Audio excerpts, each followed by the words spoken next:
In this segment, I want to get into the Canon PowerShot series of firmware hacks. Now, I'm running on a Canon A590. It's a pretty good camera. I got it for about $120, as recommended to me by Nick from TechCentric and Thomas.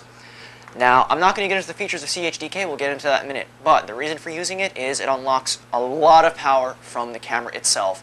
Games, scripting, manual controls, automated controls, you name it, it's got it. Now, typically, it's just a very, it's a point-and-shoot camera. You point it at whatever you want to take a picture of. It takes all the auto settings. It's got some manual features, but this CHDK adds so much more. Now, there's no way of actually going wrong because it only resides on the SD card, which means if you don't like it, you just take it off the SD card. Or you can just hit the the write protect lock switch on the SD card and it won't boot anymore. It's totally safe. There's nothing, you can't mess anything up. The only way you can physically do anything wrong with this is if you drop the camera somehow. And that's not CHDK's fault, it's your fault because you're a fucking idiot. Anyway, let's go to the computer side, we'll get CHDK on the actual camera, and I'll show you some of the features and functions. Alright, as always, first thing you want to do is go to the CHDK website and check out all the information that they have there. Now, right on the homepage, they're going to tell you what CHDK is all about and what cameras are actually supported. Now, they do support about 30 or so actual Canon cameras right now, and they'll actually go through the explicit discrepancies between what cameras can do what and what's, in beta and whatnot. It also gives you some of the major CHDK features, enabling RAW mode, override camera parameters, bracketing, video override, scripting, motion detecting, edge overlay, live histograms, zebra mode, grids, multilingual interfaces, and more. There are text readers, games, USB remotes, benchmarks, user menus. There is so much to this. I can go on for hours, but I don't have the time. So, the first thing you want to do is actually download an application called Card Tricks. You can go into the CHDK wiki, or just go straight to the downloads and find Card Tricks. Now, I've already gone ahead and I've made a folder and I've downloaded Card Tricks. What Card Tricks will do is insert your SD card into your reader, whatever it may be. I've already done that. There it is, right on my E drive. Now, catch-22 is you can't use cards over 4 gigs. Granted that the default firmware can read cards SDHC compatible, you need to actually format this as FAT16. Alright, so you can click the SD card icon right here, or you can, if you're a total idiot and you don't know where your SD card lies on your computer, you can go and click auto. But I'm not an idiot, I know where it is, it's on my E drive. So, it tells you everything about the card, the space, drive label. We're going to format it as FAT, and it's going to warn you. Formatting will destroy all data, so if you have any information on this card, back it up. Alright, second thing you need to do is make the card bootable.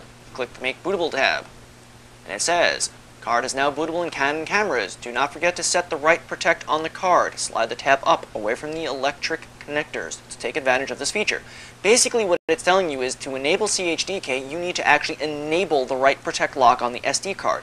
So if at any time, if grandma, grandpa, mom, or dad, or brother, sister who doesn't know how to use a damn thing in the house, including the toaster oven, wants to use a very stupid camera, all you need to do is disable that write protect. Goes right back to the normal firmware. Alright, so we're going to go to download CHDK, and it's going to go ahead and put it on the card. So, we made it bootable. So download CHDK. You know what? I've already done that. So I've already downloaded the latest CHDK build for my camera right here. It's going to ask where it is. Okay, it's going to unzip it to the E drive and do all of the magic for us. Once this is done, we eject the SD card, enable write protect, insert it into the camera. I'm going to cut frame, go over to that. I've gone ahead and put my SD card in my camera, fresh set of batteries for you guys. Now I've got it in playback mode. When it boots up, it'll say CHDK, your firmware number, and revision, all that jazz. So right now I've got it in playback mode. And if you hit the secondary button on your camera, at least for mine, you'll notice it'll have Alt at the bottom. I mean, you're in an Alt function. And then you hit Menu. And you can bring up the playback menu features. Extra photo operations, video parameters, RAW mode, edge overlay, custom curves, a histogram, blah, blah, blah, blah, blah, blah, blah, blah, miscellaneous stuff. File browser, calendar, text file reader, games. Oh, that's always fun. Hey, look. Reversi, Sobucon, and Connect 4. Hey, look, Connect 4. I suck at Connect 4. Yay, Connect 4. Okay, if you want to exit, hit your menu button, you can go back.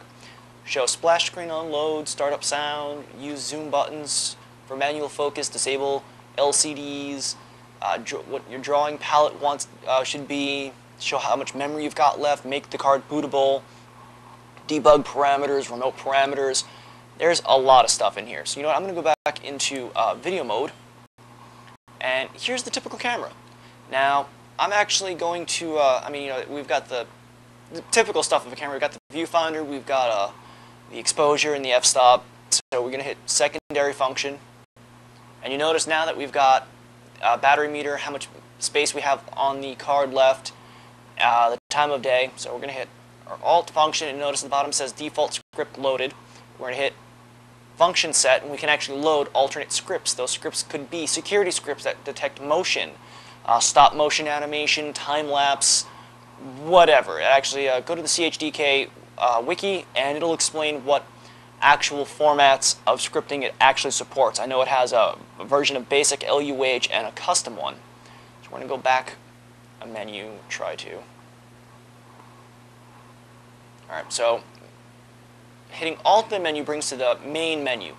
So we've got the extra photo operations, which disable or enable overrides like the ISO settings, the exposure settings, the focal point settings, the shutter speed settings, the subject distance variables, bracketing in continuous mode. There are more features and settings here than you'd probably find on a professional camera. We've also got the video parameters in what mode, bitrate, quality, clear video parameters on start, yes or no. Fast video control, you got it if you want it. Video quality control, autofocus key, you can reassign keys to do whatever the hell you want. The raw parameters, saving the images in actual raw format, uncompressed format, what kind of format, file type, prefix, extensions, subtract prefix, blah, blah, blah. There's so much crap here, I can go on for an hour on just about raw mode itself.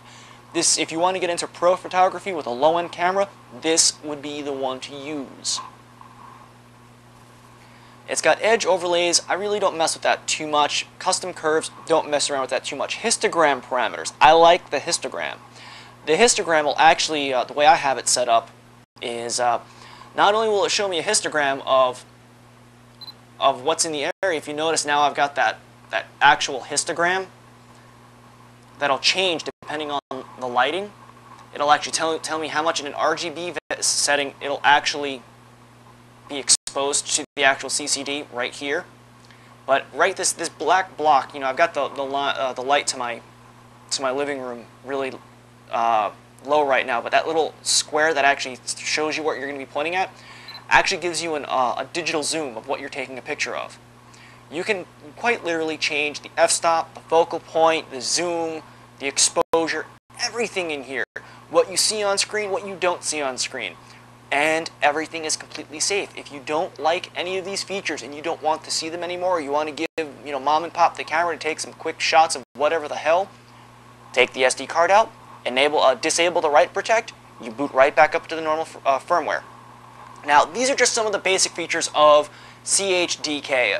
You can really dive face first into it and really get into it and script your camera however you want, or you can leave it, or like me, just play around with some of the more basic settings like f-stop, focal point, and exposure and all that jazz, and get your camera looking and feeling the way you want it. That's the point of CHDK. Alright everyone, hope you enjoyed. As always, information can be found on the CHDK website, show notes are on the forums, or you can catch us on IRC.